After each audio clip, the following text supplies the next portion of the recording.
O'rtoqlar, sizlar so'ragan birinchi retseptini sizlarga o'rgatib ketmoqchiman.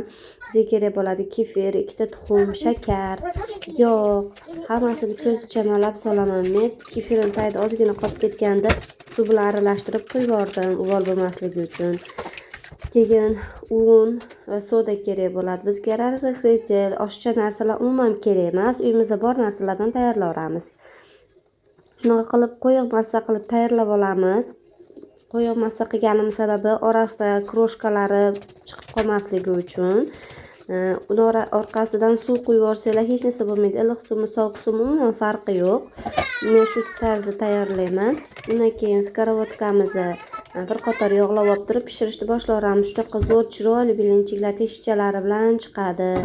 O'rtoqlar, menga podpiska, like, kommentariya yozishlar esinglardan chiqmasin. Aktiv bo'linglar. Xudo xolasa zo'r videolar hali oldinda.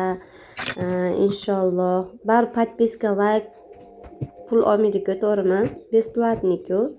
Aktiv bo'linglar. Rahmat hammaga.